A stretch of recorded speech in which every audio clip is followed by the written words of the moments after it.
A todos ustedes, muy buenas tardes y muchas gracias. Para mí es un honor presentar a nuestro magnífico ponente, un alto exponente de la cultura y de la literatura universal en nuestro país, el maestro Pablo Boullosa. Dentro de su extensa experiencia, representó a México en 1996 en el Asia Pacific Conference of Young Leaders. Ha realizado publicaciones de artículos en el Universal, Reforma, Milenio, Vuelta, Literal, Textual y viceversa. Fue miembro de los consejos de redacción de Avance y Perspectiva, el periódico de poesía y la Gaceta del Fondo de Cultura Económica, consejo editorial del Senado de la República y actualmente es miembro del comité editorial de Turner México y de sociedadabierta.net. Queda con ustedes nuestro magnífico ponente, Pablo Boullosa, quien pide un aplauso, por favor. Dos reyes enemigos juegan al ajedrez, mientras en un valle cercano sus ejércitos luchan y se destrozan. Llegan mensajeros con noticias de la batalla, pero los reyes no parecen oírlos e inclinados sobre el tablero de plata, mueven sus piezas de oro. Gradualmente se aclara que las vicisitudes del combate siguen las vicisitudes del juego. Hacia el atardecer, uno de los reyes derriba el tablero porque le han dado jaque mate y un jinete ensangrentado le anuncia: tu ejército huye, has perdido el reino. Hoy vamos a llevar a las historias a juicio. Según la ley de esta conferencia, habrá 2 audiencias previas al juicio. Y he decidido comenzar en esta primera audiencia con esta pequeña historia, este pequeño relato que Jorge Luis Borges atribuye a un tal Edwin Morgan y que se encuentra en su libro Cuentos breves y extraordinarios. Y les pido que tengan un poquito de paciencia en esta primera audiencia porque van a escuchar algunas cosas que parece que no tienen mucho que ver con el tema de todo este acontecimiento de 3 días que estamos viviendo. Ténganme paciencia. Bueno, en este cuento lo que vemos es que algo muy grande depende de lo que ocurre en algo muy pequeño. Y como tengo unos años dedicándome a la educación, me he dado cuenta que de la educación, que es algo muy pequeño por lo general, que ocurre en nuestros hogares, en nuestras escuelas, en nuestras universidades, que siempre es algo en apariencia pequeño, de eso pequeño depende algo muy grande, muy grande, que es la civilización. Y aquí por civilización voy a entender, por lo menos, lo que decía el marqués de Condorcet en el siglo XVIII, cuando dijo que una sociedad es civilizada cuando puede prosperar sin recurrir a la violencia. Es decir, cuando mejora gracias a sus potencias intelectuales. Eso es para nosotros la civilización. Y este paralelo entre lo que ocurre en pequeño con la educación de una persona y lo que ocurre en grande con la civilización, lo podemos llevar muy lejos, no seré el primero en hacer esta comparación. Y vamos a ver cómo a lo largo de la vida de una persona que se educa, vamos a ver cómo de alguna forma se recrea el proceso civilizatorio. Y bueno, todos nacemos sin habla, como nuestros más remotos antepasados, y vamos conociendo entonces el mundo y aprendiendo las cosas, pues directamente con nuestro cuerpo, con nuestros sentidos. Es lo que llaman, podríamos llamar una comprensión somática. Y más adelante, sin necesidad de que intervenga ningún sistema educativo formal ni nada de nada, aprendemos a hablar. Y cuando aprendemos a hablar entramos ya a lo que es el mundo cultural, simbólico, nos damos cuenta de que nuestras palabras tienen un poder casi mágico porque actúan a distancia, tienen un efecto a distancia no corporal. Y es entonces cuando los niños, al igual que nuestros prehistóricos antepasados que sabían ya hablar y contarse historias, pues empiezan a creer en cosas muy fantasiosas, lo que nosotros llamaríamos mitos, ¿no? Es entonces cuando los niños creen en Santa Claus y creen en el ratoncito que deja dinero debajo de los dientes. Y esas son las explicaciones que se dan. Lo mismo que hoy nos parecen pues un poco hasta graciosas las explicaciones que se daban pues en la prehistoria, antes de que supieran leer y escribir nuestros antepasados. Y más adelante, si tenemos suerte y existe en nuestro mundo cultural este gran avance, aprendemos a leer y a escribir, ¿sí? Y claro, si ya para eso necesitamos pues la ayuda de un maestro, necesitamos un esfuerzo extra. Y cuando los niños aprenden a leer y escribir, empiezan a exigir explicaciones más racionales sobre lo que sucede. Al igual que las sociedades que desarrollaron la escritura alfabética empezaban a también exigir explicaciones más racionales sobre lo que ocurría, particularmente en la Grecia clásica y en el Renacimiento vemos este fenómeno. Cuando las sociedades se alfabetizan, empiezan a exigir explicaciones más racionales. Y más adelante, si tenemos suerte y recursos, y existe la oportunidad y hay buenos maestros, aprendemos a pensar en términos teóricos, en términos abstractos, aprendemos a usar nuestra cabeza como un laboratorio mental para llevar soluciones a la práctica. Esta es parte de lo que es deseable, esperable en la educación de una persona y también en el desarrollo de las sociedades. Es también cuando nos volvemos más peligrosos, porque nos podemos ideologizar y podemos ser fanáticos de nuestras propias ideas. Y así ocurrió también, por ejemplo, en el siglo XX, cuando las personas quisieron aplicar sus ideologías a la realidad, a la práctica, y hubo conflictos pues tremendos. Y más adelante, si tenemos también pues suerte, buenos maestros, y seguimos autoeducándonos, alcanzamos una inteligencia más flexible, que no renuncia a ninguna de las anteriores maneras de comprender el mundo, a la manera corporal, a la manera mítica, a la manera racional, a la manera teórica, pero que a falta de un mejor nombre voy a llamar pues sabiduría. Uno de mis jefes le gustaba hablar de la acción iluminada, se refería precisamente a esta especie pues de inteligencia más ligera, a la que también deberíamos aspirar las personas educadas. Y bueno, como el tema en esta primera audiencia son las historias, pues hay que decir un poquito, algo acerca de la propia palabra historia, que nosotros tomamos en español del griego. El primer historiador de Occidente fue Heródoto, y Heródoto comienza sus historias diciendo que nos va a presentar el fruto de sus historias, el fruto de sus investigaciones. Ese era el sentido que tenía en su momento la palabra historia, indagación, investigación. Si nos vamos todavía más atrás, en Homero cuando aparece la palabra histor, quería decir sabio o juez, ¿sí? Esa misma raíz viene del protoindoeuropeo, de una raíz antiquísima, hipotética, que sería la raíz vaid, de la que dependen también, de la que descienden también palabras como ver, como conocer, como idea, como avisar y como guía. Y esto es muy importante porque hasta la fecha las historias nos guían. Bueno, me gustaría hablar de una característica común que tienen todas las grandes historias que le gustan a toda la gente en todo el mundo, independientemente de su cultura, de su educación, de su formación. Esto es interesante porque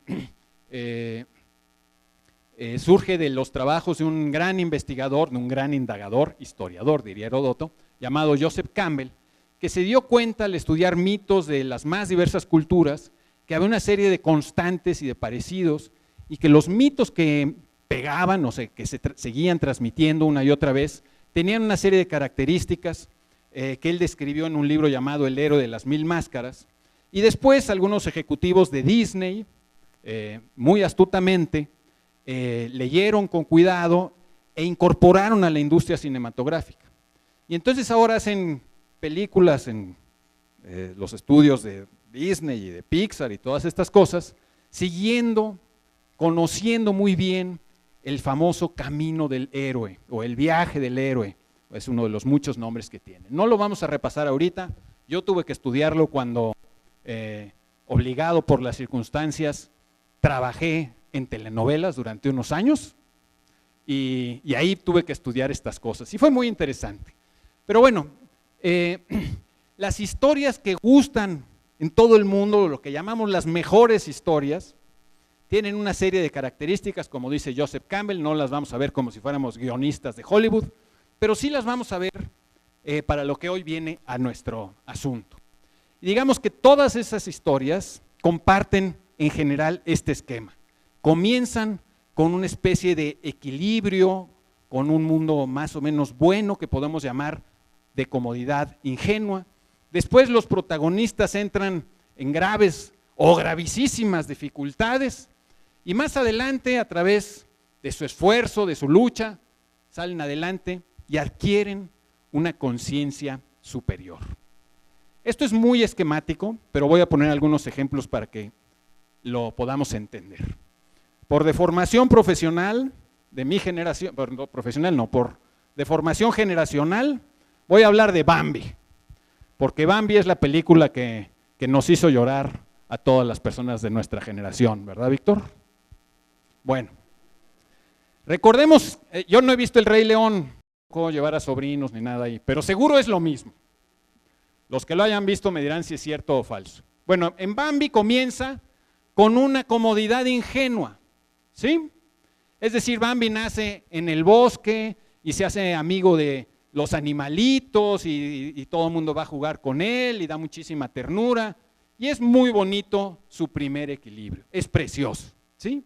Pero más adelante Bambi va a entrar en muchas dificultades y va a tener que aprender que en el bosque hay depredadores y peligros y cazadores y la va a pasar muy mal, bueno, tan mal que matan a la mamá y ahí sí, a moco tendido, llorando, ¿sí? Todos, en todo el planeta Tierra, en la India, en Pakistán, en Nueva Guinea, en el Amazonas, aquí, todos llorábamos. Ajá. Y más adelante, ¿qué es lo que ocurre? Bueno, que Bambi va a crecer y Bambi va, sí, pues no va a recuperar a su mamá, no va a regresar a su infancia, va a adquirir una conciencia superior, menos narcisista, más realista y va a tener pues oportunidad de seguir una buena vida, ¿sí? Es decir, va a seguir este pequeño esquema que hemos marcado. Y yo les puedo asegurar, sin haber visto El Rey León, que pasa lo mismo. Coco lo tenemos más fresco muchos de nosotros, ¿no? ¿Se acuerdan que en Coco comienza pues con una vida también muy, muy bonita en el pueblo y tenemos al protagonista que, ¿qué es lo que quería hacer? Cantante famoso, ¿no? Él quería ser cantante famoso, eso era lo que él quería. Y esto me recuerda a una famosa sátira de Juvenal, donde se dice, los dioses no te darán lo que tú quieres, sino lo que tú necesitas. Y eso es precisamente lo que le pasa a nuestro protagonista de Coco. Él quiere ser cantante famoso. Y pues a través de una aventura muy angustiante, va a perder pues esa ingenuidad, la ingenuidad de que lo importante en la vida es ser cantante famoso, y va a adquirir una mayor comprensión de lo que es realmente valioso, ¿sí? Va a tener una conciencia superior, ya no va a dejar todo con tal de ser cantante famoso, se da cuenta que hay cosas más importantes, que la familia es importante, que la vida en familia es muy importante, ¿no? Entonces adquiere a través de las dificultades y la angustia que sufrimos todos, de alguna forma todos que terminamos muy satisfechos con la película, ¿no? Nos sentimos liberados y sentimos que nosotros hemos crecido un poco con él. Lo mismo ocurre en todas las grandes historias de la literatura, no solamente en las películas de Hollywood, ¿sí? Ocurre en la Divina Comedia de Dante, ocurre en Homero, ocurre en Shakespeare, una y otra vez vamos a encontrar el mismo esquema. Y quizá la historia paradigmática de todo esto sea un mito que todos conocemos, que está en la Biblia, una historia de la Biblia, de las más famosas, en el Génesis, que es el mito de la expulsión del paraíso. Adán y Eva viven en un fantástico equilibrio de gran ingenuidad, no se dan ni siquiera cuenta de que andan desnuditos, ¿verdad? Viven en esa ingenuidad y todo está muy bien. La Biblia no es muy optimista y pinta esta historia como una situación muy trágica. Pero trágica o no, la realidad es que al ser expulsados del paraíso, a través de la horrible dificultad por la que pasan, Adán y Eva adquieren conciencia de ser humanos, adquieren conciencia de que son personas. Y es entonces cuando comienza la gran aventura humana, ¿no? Según este mito. Por eso una psicoanalista muy famosa, Melanie Klein, dice esto. Dice que quien come del fruto del conocimiento siempre es expulsado de algún paraíso. No hay otra forma de crecer que salir de nuestra comodidad ingenua.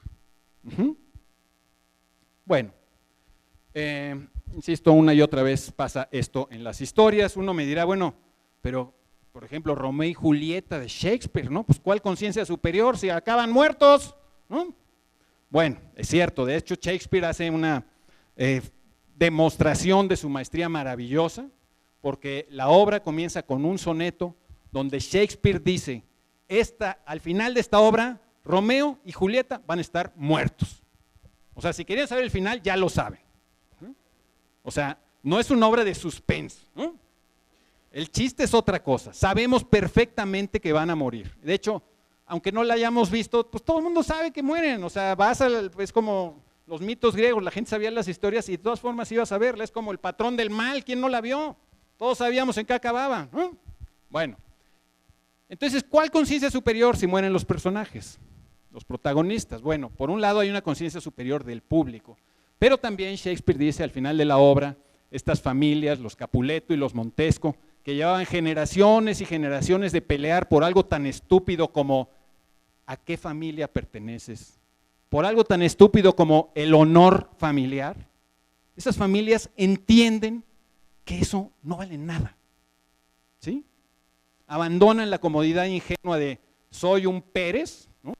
Soy un Boullosa, abandonas esa comodidad ingenua y adquieres una conciencia más apegada a la realidad, más amplia y más adulta, que es la conciencia de que un nombre, no vale nada, ¿sí? Lo vemos también en Homero, en la Ilíada, ya lo habíamos mencionado. Aquiles al principio pues tiene una ira completamente narcisista, alguien lo ha insultado en su honor, y esa es la ira que causa desgracias entre los griegos, dice Homero. Pero después va a tener otra ira, ya por lo menos esa segunda ira no es por él mismo, es por el dolor que le causa la muerte de alguien más, de otra persona, ya empieza a salir de su narcisismo. Y sobre todo al final, cuando Aquiles es capaz de entregar el cadáver de su peor enemigo a su padre, y entiende que incluso sus peores enemigos, los troyanos, también son personas y también sufren como él. Y fíjense, Homero no se hace ilusiones, Aquiles va a tener que seguir peleando, la guerra va a continuar, la vida es a morir, es lo que dice Homero, vive en un mundo brutal. El mundo sigue siendo brutal, pero de alguna manera Aquiles es un héroe más completo cuando es capaz de sentir compasión, cuando eres capaz de darte cuenta que incluso tus peores enemigos sienten como tú, tienen amor filial como tú, tienen mujeres, tienen hijos, y eso, o tienen maridos, lo que sea, y eso nos hace mejores personas, por lo menos más completas, más adultas.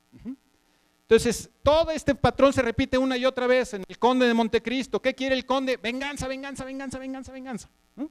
Los que lo hayan leído no hace mucho, pues recordarán que al final el conde, incluso el Conde de Montecristo, se da cuenta de que la venganza no es suficiente, que él también necesita perdonar, ¿sí? En Orgullo y Prejuicio, a ver, las señoritas que fueron románticas, recordarán al Mr. Darcy del principio del libro, es un estúpido. Es verdaderamente un hombre que no ve nada, ¿no? a través de todo lo que le pasa en el libro, bla, bla, bla, pues el Mr. Darcy empieza a ver un poquito más, ¿verdad? A ser más humano, a salir de su propia comodidad ingenua, de su propio mundo y ver hacia afuera. Bueno, lo mismo ocurre en Star Wars, yo no las he visto, me aburren soberanamente, pero son famosas porque George Lucas aplicó en la industria, también fue uno de los primeros en aplicar estas ideas del viaje del héroe, ¿no? Entonces, de alguna forma, todas las historias lo que nos proponen es un tipo de crecimiento, de una salida, de una ingenuidad a un mundo más humanizado, más adulto, menos narcisista, más iluminado, por decirlo de alguna manera. Curiosamente, en la historia del conocimiento humano observamos el mismo fenómeno una y otra vez. Por ejemplo, los europeos durante siglos y siglos creyeron en las ideas de Ptolomeo, que eran ideas también muy narcisistas. ¿Por qué? Porque decían que todo en el universo giraba alrededor de, qué casualidad, la Tierra, de uno mismo, ¿verdad? Y la primera observación determinante que hace Galileo para echar atrás estas ideas de Ptolomeo fue que Galileo, a través de un telescopio que se acababa de inventar, observó que había lunas que giraban alrededor de Júpiter. 2 lunas, tiene más, pero él solo observó 2 lunas que giraban alrededor de Júpiter. Y esto chocaba con todo lo que proponía Ptolomeo. Todo tenía que girar alrededor de la Tierra, no era lógico, no podía ser. Bueno, Galileo empieza a decirnos, no somos tan importantes, no somos el centro del universo. Hay lunas que giran alrededor de otros planetas, no de la Tierra.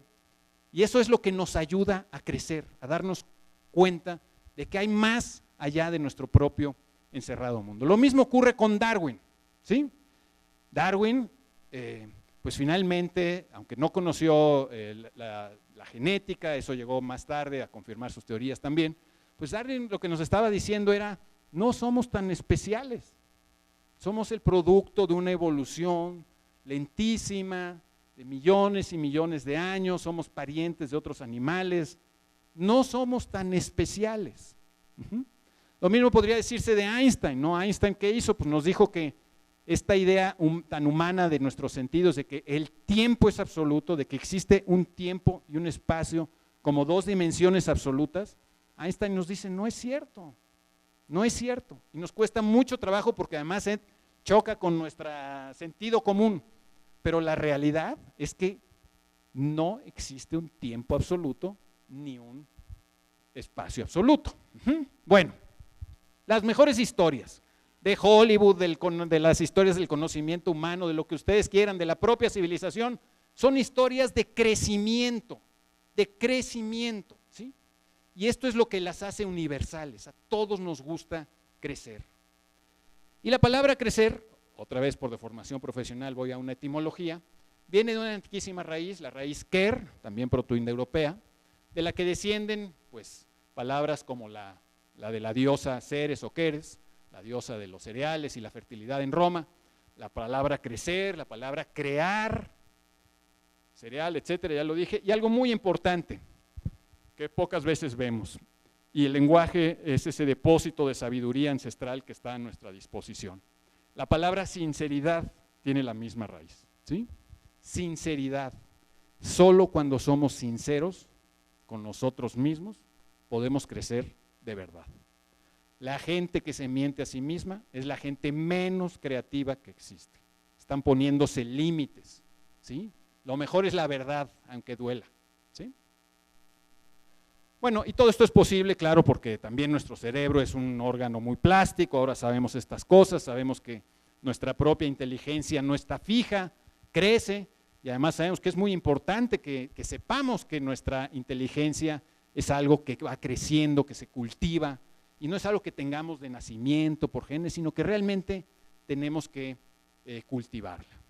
Bueno, las historias son muy importantes también por otra razón, porque tienen una enorme influencia social. Y a lo mejor hasta me quedo, más bien, sin él a lo mejor, y hasta me voy a quedar corto, pero bueno, vamos a comenzar con esta historia de influencia social. Una maestra llamada Harriet Beecher Stowe escuchó la historia de una esclava que huía hacia el Canadá cruzando un río congelado con su hijo en brazos, y la movió tanto esta anécdota que ella escribió una novela por entrega que no iba pues, a pasar mucho con su libro, simplemente lo escribía porque quería escribirlo.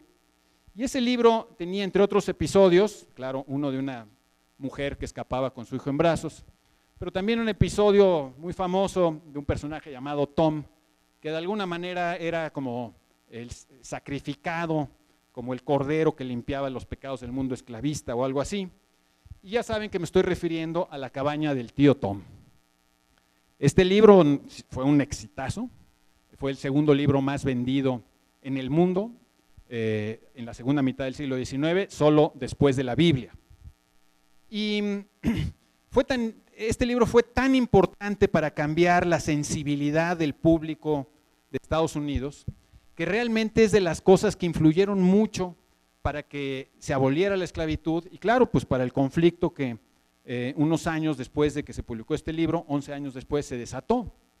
De hecho, Abraham Lincoln quiso hablar con la autora de este libro, con Harriet Beecher Stowe, y la leyenda, no hay un testimonio así histórico que podamos comprobar, pero la leyenda dice que cuando Lincoln la vio, le dijo esto, ¿no? Así que usted es la pequeña mujer que desató esta gran guerra, o que escribió el libro que desató esta gran guerra. Las historias influyen muchísimo en las sociedades, y yo decía que me quedaba corto, y a quien le interese el tema, le recomiendo mucho este libro de Yuval Noah Harari, Homo Sapiens, donde él dice que las historias son la clave del éxito de la humanidad, porque nos permitieron cooperar en números grandes. Cuando la gente compra una historia o comparte una historia, puede cooperar en números muy, muy grandes. En cambio, nuestros parientes primates, pues solamente pueden cooperar en grupos muy pequeños, 50, 60 personas. ¿Por qué? Porque todo el dominio es somático, es corporal, no es un dominio simbólico, cultural, a través de historias, sino realmente tienes que dominar a tu grupo por la fuerza bruta. Entonces las manadas de chimpancés y otros primates no pasan de los 60 individuos, ¿no? A menos, claro, que uno esté en el planeta de los simios, en cuyo caso colaboran por millones, pero es porque hablan. Y si hablas, compartes historias, porque en todas las lenguas hay historias. Entonces, las historias son básicas para entender el mundo. Sí, hoy somos más de 2.000 millones de personas que somos cristianas, que creemos la historia de Jesús, y hay casi 2.000 millones de personas islámicas, mahometanas, como deba decirse. Y las naciones muchas veces también se construyen en torno a una historia común, no solo la historia patria, sino que en el momento, por ejemplo, de nuestra independencia, cuando todavía no había una historia nacional, pues necesitamos recurrir a historias para unirnos. Y básicamente hubo dos, la del apóstol Santo Tomás, que supuestamente había venido a México y aquí había sido llamado Quetzalcóatl, algo que hoy nos parece muy bizarro a muchos, pero que es cierto, que ocurrió. Bueno, que la gente, los primeros mexicanos creyeron en esta idea, y desde luego la aparición de la Virgen de Guadalupe. Esto es tan importante que tengo un amigo judío que se siente muy mexicano, y para expresar su mexicanidad, él dice: yo soy un judío guadalupano. Y lo entiendo perfectamente, ¿no? Entonces, las historias, ¿por qué son tan importantes? Bueno, porque las historias brindan sentido. Esto es lo esencial, lo básico. Las historias brindan sentido. Y fíjense nada más con qué riqueza nos ofrece la lengua de sinónimos de la palabra sentido. ¿Qué cosa es el sentido? Abran un diccionario de sinónimos, van a ver que significa muchísimas cosas. Finalidad, dirección, orientación, tener sentido es saber hacia dónde vas, hacia dónde te orientas. Trayectoria, derrotero, rumba, marcha, tendencia, curso. Conciencia, ¿no? La gente que pierde el sentido, que no sabe ni dónde está, bueno, pues eso es perder el sentido. Las historias son básicas, el sentido es muy importante. Sagacidad, obviamente nuestros sentidos, acepción, significado, meta, objetivo. Aquí ya no lo leen, pero es muy importante. Sentido es el participio del verbo sentir. ¿Sí? Las historias brindan sentido también porque nos hacen sentir algo. Las historias nos emocionan. Y ese sentido lo podemos ver siempre pues, a través de esta dimensión que solo nos brindan las historias. Hay un pasado, hay un presente, hay un futuro. La gente que no le ve sentido a su vida es que no tiene una buena historia que contarse acerca de sí misma.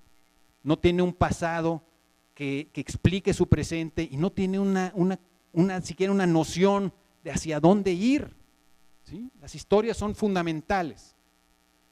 Bueno, tan importantes que un psicólogo norteamericano, Fisher, hace unos años dijo que debíamos abandonar el paradigma racional que hemos heredado de la tradición, pues de toda la filosofía grecolatina, escolástica, racionalista, etcétera, y entender que no somos, como dijo Porfirio, el del árbol de Porfirio, quien en la Grecia, quien en el mundo grecolatino dijo, el hombre es un animal racional mortal. Me encanta lo de mortal, ¿no? ¿Cuál sería el animal racional inmortal? Supongo que los dioses o Dios, pero llamar animal a Dios tampoco está bonito, ¿no?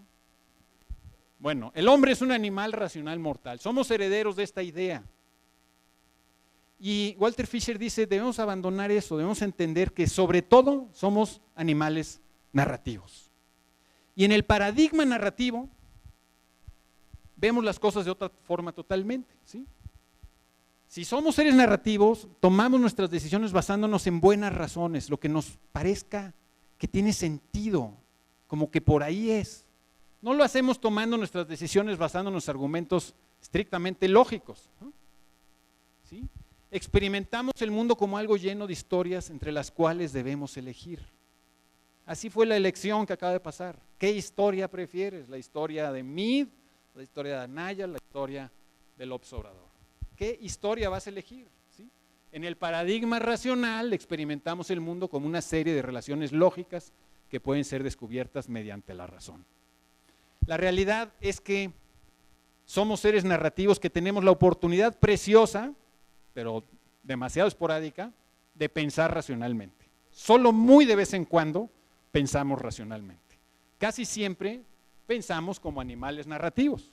Y esto es así porque tenemos decenas de miles de años de entrenamiento narrativo.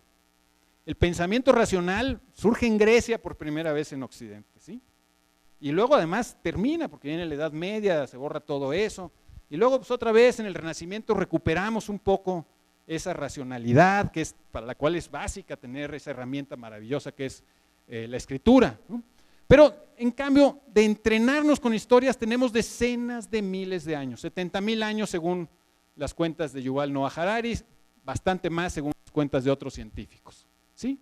¿Y por qué estamos tan entrenados con las historias? Bueno, pues porque todo el día consumimos historias. Claro, las de los libros, las de la tele, las de los noticieros, las películas, etcétera. Pero eso pues parece como nuestro tiempo de relax, ¿no? Pero también las que les contamos a nuestros amigos, nos sentamos a platicar con ellos. Se ha calculado que el 65% del tiempo de las conversaciones que tenemos con otras personas que conocemos, nos contamos historias. Y además nosotros mismos producimos historias, ¿no? Que son las que les contamos a nuestros amigos, antes que ninguna otra, las que nos contamos a nosotros mismos. Todas las noches nos vamos a dormir y nos volvemos en dramaturgos inconscientes, ¿no? Andamos contándonos historias, ¿no? Y también todo el tiempo estamos haciéndonos pequeños escenarios que pueden ser calificados como historias, donde calculamos lo que vamos a hacer. Chin, ya está lloviendo. Le llamaré a mi hija para que venga por mí, o pido un Uber o pido una aventona. ¿Qué hago? Ya nos estamos contando una historia. Si le digo a fulanito, no, porque fulanito fuma y en su coche no me gusta. Entonces ahí no sé, no por poner algo. Entonces siempre estamos haciéndonos de este tipo de cavilaciones. Se calcula que duran poquitito tiempo, unos cuantos segundos, pero que tenemos hasta 2,000 de este tipo de cavilaciones al día. Todo el tiempo estamos haciendo pequeños escenarios para ver si lo que hacemos es correcto, incorrecto, nos conviene, no nos conviene. ¿Sí? Entonces somos seres narrativos, no debemos olvidar esto. No debemos olvidar esto.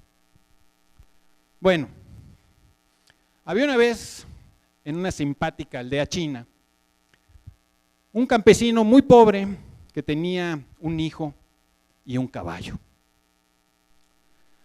Un día el caballo desapareció, agarró, se fue corriendo y se perdió.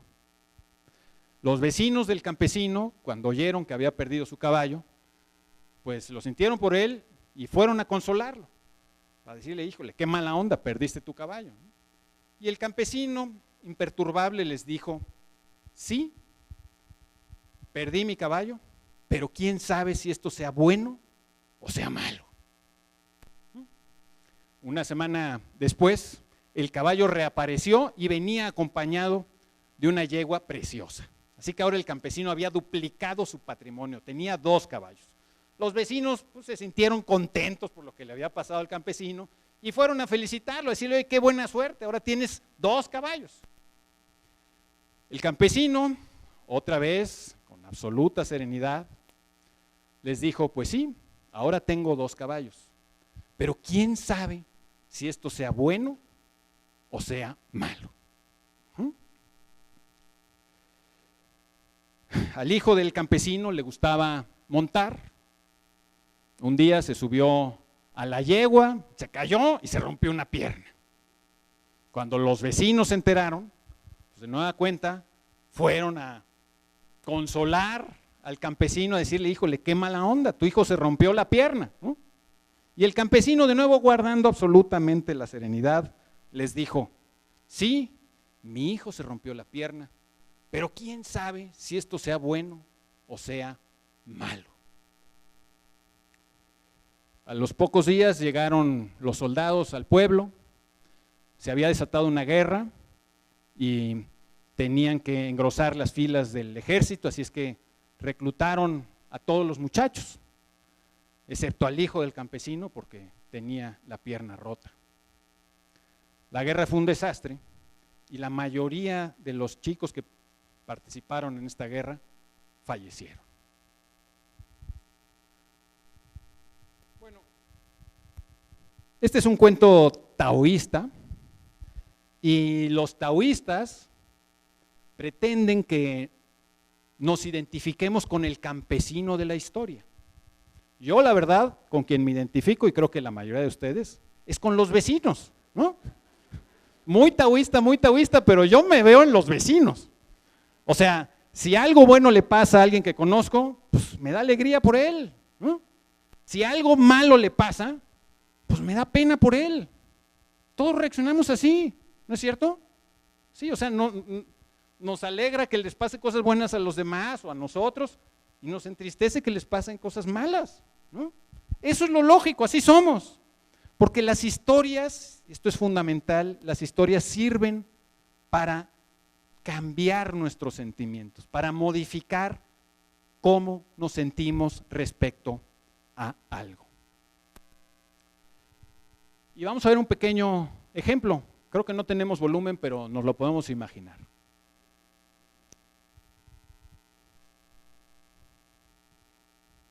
Llego a casa, vamos a preparar una cena romántica. Uy, ya casi es hora. Tan, tan.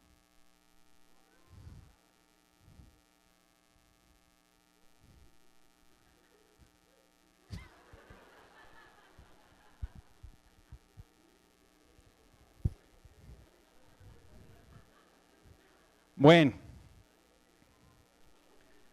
cuando vemos las cosas y no vemos la historia de las cosas, casi siempre nos equivocamos. No solamente aquí, casi siempre nos equivocamos y casi siempre nuestros sentimientos no están bien alineados, excepto que escuchemos las historias acerca de cómo se han presentado las cosas. ¿Sí?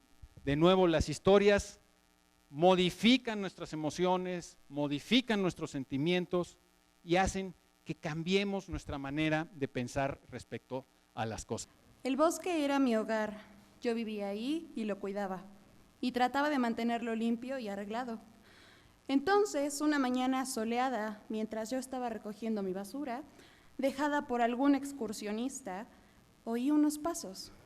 Me escondí detrás de un árbol y vi una muchacha, más bien fea, más bien fea, que venía por el camino con un cesto. La niña me pareció sospechosa, por lo que la forma tan peculiar en que iba vestida, toda de rojo y con la cabeza cubierta por una capucha, como si quisiera mantener oculta su identidad.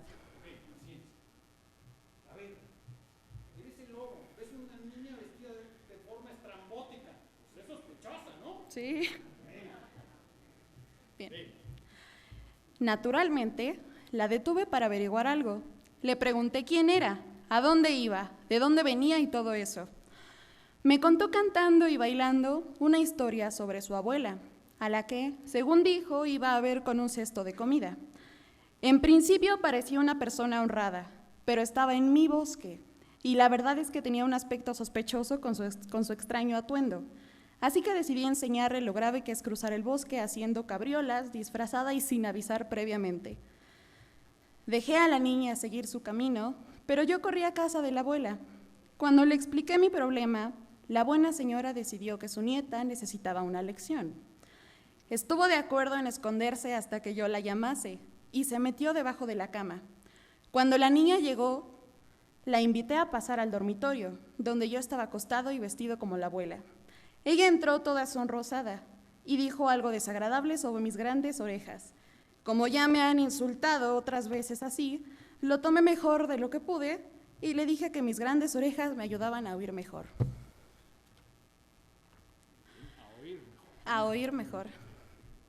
Estaba a punto de decirle que la apreciaba y quería prestar mucha atención a todo lo que quería contarme, pero a continuación me dirigí otra burla sobre mis ojos saltones. Pueden hacerse una idea de cómo estaba empezando a ponerme la niñita, en apariencia tan graciosa, pero luego tan desagradable. De todas formas, seguí con mi política de poner otra mejilla y le dije que mis grandes ojos servían para verla mejor. Pero su siguiente insulto me ardió en el alma. Ya saben el problema que tengo con mis dientes salidos. Bueno, pues la niña me soltó una broma muy insultante sobre ellos. Sé que debería haberme controlado, pero lo cierto es que salté de la cama y le gruñí diciendo que mis dientes me servirían para comerla mejor. Y bien, ya hablando en serio, todo el mundo sabe que ningún lobo se comería jamás a una niñita, pero la muy estúpida se puso a correr por toda la casa chillando y yo detrás de ella para tranquilizarla. Me había quitado ya las tropas de la abuela, pero eso solo empeoró las cosas.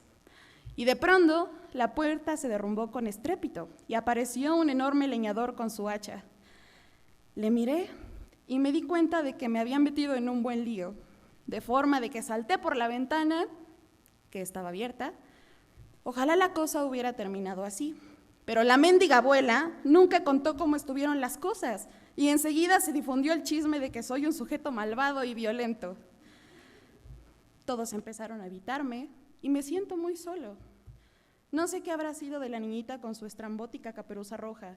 Lo que sí sé es que yo no he vuelto a vivir feliz después de haberme encontrado con ella.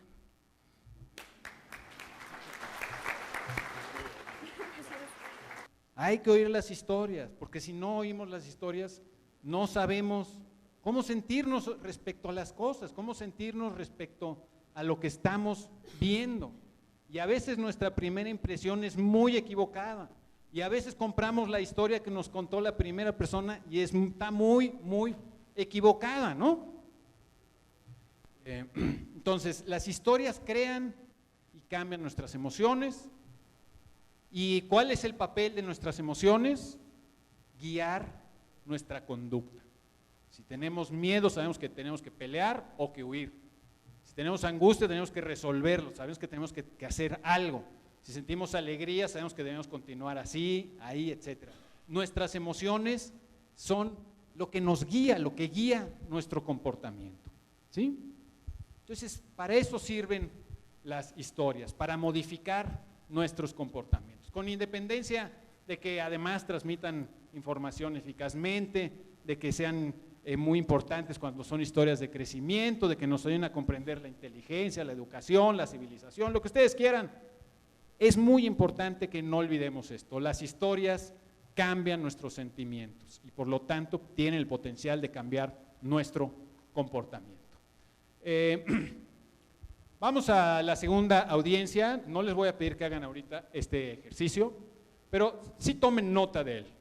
Tomen nota de él y váyanse hoy con esta tarea, por favor.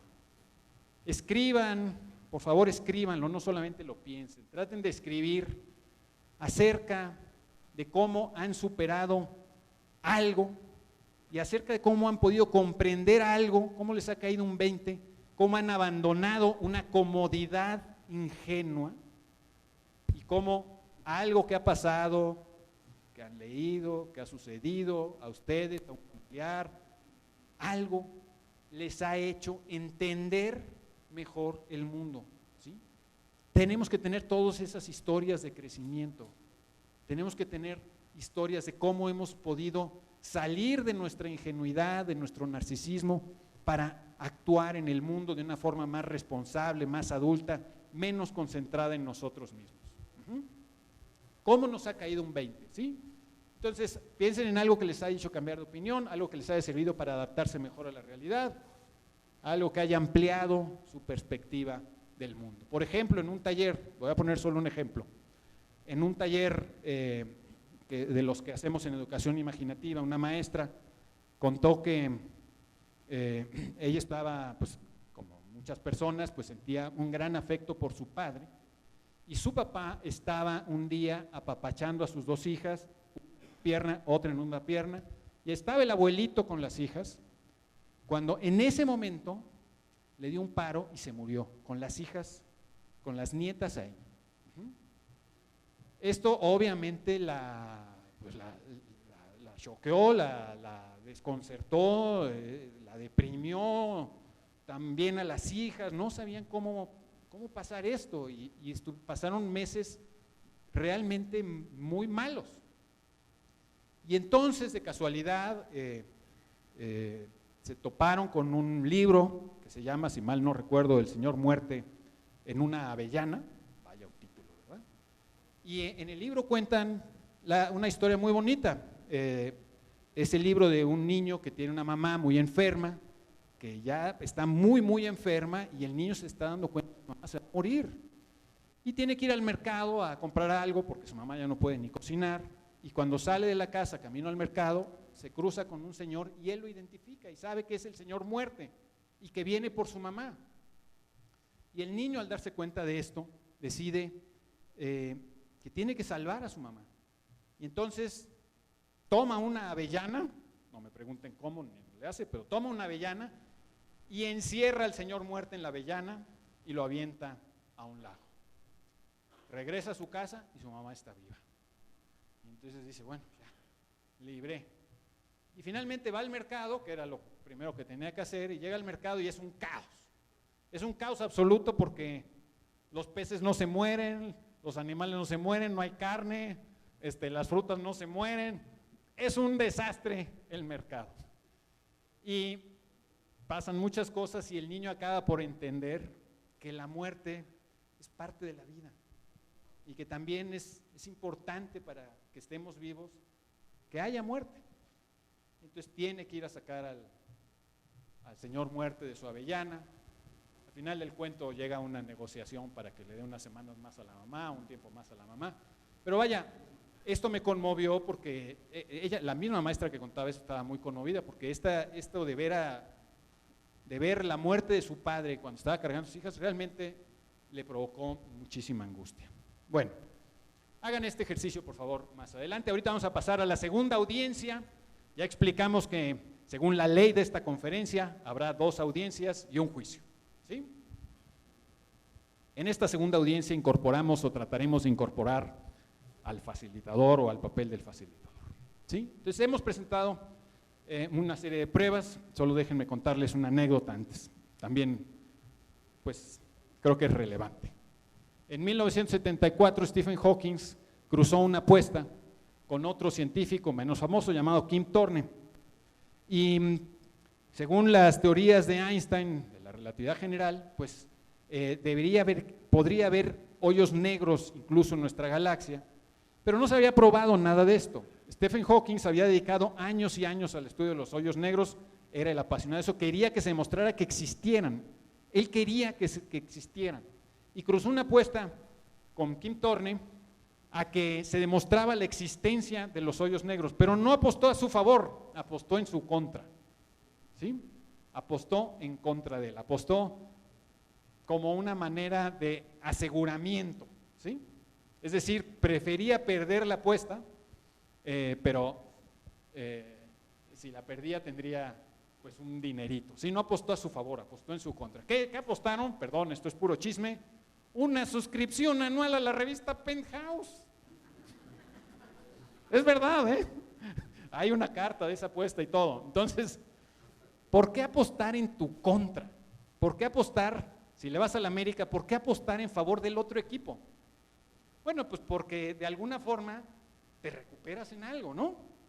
Te recuperas en algo. Hay un principio, digamos, de restauración. Voy a usar la palabra de una forma amplia y pido una disculpa por ello. Bueno, en la primera audiencia vimos que las personas educadas tienen como un desarrollo ideal, ¿no? Que empezamos con nuestro aprendizaje somático, luego aprendemos a hablar, luego aprendemos a escribir, luego adquirimos pensamiento racional, teórico, abstracto, y luego, si contados casos, pero algunos alcanzan un nivel de creatividad, de sabiduría, de acción iluminada muy deseable. El facilitador, por lo general, no puede partir de que sus contendientes están aquí, ¿verdad? Pues ojalá, no tendrían ni siquiera participación alguna. Como hemos visto en las elecciones de todo el mundo, no solo en México, pues tampoco sirven mucho los argumentos racionales, ¿no? Hay que más bien irse a algo mucho más básico, mucho más narrativo, mucho más mítico, ¿sí? Y es ahí donde por lo general están también los contendientes de los conflictos legales, ¿no? No están para oír demasiadas razones, digamos, estrictamente lógicas. Hace mucha más falta muchas veces que entiendan, que reelaboren las historias de lo que ha sucedido. Bueno, es pregunta, yo estoy ofreciéndolo nada más desde la comodidad de quien no ha participado, desde la comodidad ingenua de quien no ha pasado por estos procesos que ustedes conocen desde luego mucho mejor que yo. Dijimos que el hombre es un animal racional mortal o un animal, y que, bueno, que esa idea del hombre muchas veces debería ser sustituida por la idea del paradigma narrativo, ¿no? Y yo creo que esto es importante que entendamos. Muchas veces no se trata de convencer racionalmente a la gente de una cosa o de otra, sino de que se vuelvan a contar una historia. Y si nos damos cuenta, en general, este plano de todas las historias del viaje del héroe, como yo lo he simplificado, ¿sí?, también es una especie de justicia restaurativa, porque una y otra vez partimos de un estado primero de las cosas, luego de un conflicto que generalmente entraña una pérdida importante para alguien.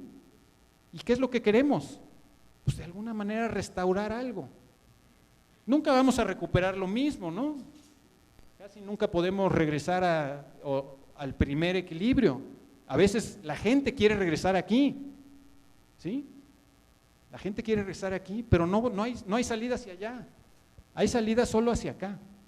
No vas a recuperar lo perdido, pero algo vas a recuperar, algo vas a obtener otra cosa que te va a iluminar un poco más. Pongo un ejemplo muy estúpido y quizá muy malo, pero bueno. Me acuerdo perfectamente cómo yo viví mucho tiempo con el miedo a ser asaltado en la Ciudad de México. Y un día me tocó, me apuntaron con la pistola, me robaron coche, pertenencias, etcétera. Pero ¿saben cómo me sentía después? No, me sentía a todo dar. Es inexplicable, ¿verdad? No recuperé lo perdido, pero también entendí que uno puede incluso atravesar esas historias, que uno puede ser asaltado y seguir viviendo. Claro, viví para contarlo, es cierto. Pero muchas personas son asaltadas muchas veces. No necesariamente vamos a morir ahí. Toquemos madera, ¿no? Entonces pasamos de una comodidad ingenua a una conciencia superior, a vivir con menos miedo. Podemos pasar eso. Entonces, esta frase de Melanie Klein, ¿será útil para el facilitador? ¿No? Quien come del fruto del conocimiento siempre es expulsado de algún paraíso. Siempre perdemos algo en los conflictos. La historia de Bambi no solo son historias de crecimiento, son historias de restauración. Bambi pierde lo más preciado que hay en la vida, probablemente, que es el amor incondicional, es decir, pierde el amor de su madre. Pero ¿cuál es la historia de todos nosotros? Seamos adultos, todos vamos a perder a nuestras mamás. Es la historia más lógica, a menos que muramos antes que ellas. Pero lo lógico o lo más esperado es que ellas mueran antes que nosotros. Vamos a perder ese amor materno como Bambi. Nada lo va a sustituir, nada lo va a sustituir. Después tenemos el amor de pareja, el amor a los hijos, pero esos son amores condicionados, ¿sí? Las parejas, por más que nos juremos amor eterno, no es eterno, ¿sí? Seamos adultos, es algo que tenemos que cultivar, que se puede echar a perder. No es como el amor de una madre, incondicional, así, ¿no? Esa es la historia de crecimiento. Perdemos un paraíso y hay una justicia restaurativa en esto, ¿sí? Las historias son historias también de justicias restaurativas. Vimos, ya nos hizo el favor de leer estupendamente el cuento de la visión del lobo. Las historias cambian los sentimientos, tenemos que oír las historias de los demás, y esta es una palabra absolutamente clave, ¿sí? Obviamente la gente tiene historias, muchas veces no sabe ni cómo contarlas, muchas veces no le ha hecho todavía el sentido al contarlas. Es importante que aprendamos a contar nuestras historias, pero desde luego también es básico que aprendamos a escuchar. Se abre paréntesis comercial, hay un video en YouTube de su servidor sobre el arte de escuchar, o el valor de escuchar se llama, ojalá puedan verlo, ¿sí? ¿Por qué? Porque gran parte de los conflictos de nuestra vida se deben a este simple pero lamentable hecho: no sabemos escuchar. Son muchas dificultades, hay que saber contar y también hay que saber escuchar. Bueno, las leyes de este juicio indicaban que iba a haber una primera audiencia, una segunda audiencia y finalmente un juicio. Pero, señorías, señoras, señores, ustedes o son jueces o van a ser jueces o trabajan con jueces o tienen una experiencia cercana al trabajo de los jueces. Yo no. El juicio se los dejo a ustedes y lo que les pido es que se pregunten qué papel juegan las historias en el trabajo que hacen.